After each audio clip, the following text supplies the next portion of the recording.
పరాశర పుత్రుడు. ఈయనే చెప్తున్నాడు, ఆయన అలాగా అవతరిస్తాడు. మళ్ళీ కలియుగం ఇత్యాది ప్రళయాలు జరిగిపోయిన తర్వాత మళ్ళీ సృష్టి ఆరంభంలో ఆ నారాయణ అనుగ్రహం చేత మళ్ళీ బ్రహ్మదేవుడి వేదాలు పొందితే దానిని సృష్టిలో ప్రవర్తింపజేసే వాళ్ళు ప్రవర్తయంతి తానిత్య భువం సప్తర్షయో దివహ. దాన్ని పృథ్వీయందు ప్రవర్తింపజేసేవారు సప్తర్షులు. ఇక్కడ సప్తర్షుల గురించి చెప్పేటప్పుడు మనం ధ్రువచరిత్ర చెప్పినప్పుడు నేను సప్తర్షుల గురించి చెప్పాను. కిల విప్లవ ప్రవర్తయంతి తానేత్య భువం సప్తర్షయో దివహ. చతుర్యుగాలు పూర్తయిన వెంటనే వేదాలకి విప్లవం జరుగుతుందన్నాడు. విప్లవము అంటే అవి మార్పు చెందుట, తగ్గుట అని అర్థం. ఇక్కడ నాశనము అని వేదం గురించి అనకూడదు, అందుకే విప్లవము అన్నారు. ఇక్కడ అంటే అవి సంపూర్ణముగా లభించవు. ఎప్పుడు చతుర్యుగములు అయిపోయిన వెంటనే.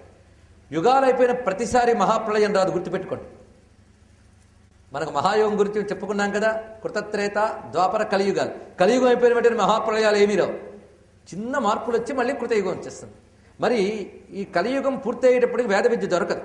ఇప్పుడు మనం ఈ పాటైనా ఇంకా చెప్పుకుంటున్నాం, ప్రథమ పాదంలో ఉన్నాం కనుక విష్ణువు గురించో రాముడి గురించో చెప్పండి వింటాం అనేవాళ్ళు ఉన్నారు.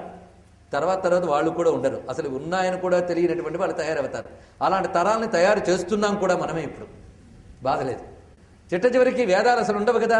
ఆ తర్వాత ఏమిటి విషయం అంటే మళ్ళీ ఆ కృతయుగం వచ్చేటప్పటికల్లా ఈ సప్తర్షులు వాటిని ప్రవర్తింపజేస్తారు నాయన. అప్పుడు సంపూర్ణముగా వేదములు లభిస్తాయి అని చెప్తూ ఉంటే అసలు ఈ వేదవ్యాసుని యొక్క అవతార వైభవాన్ని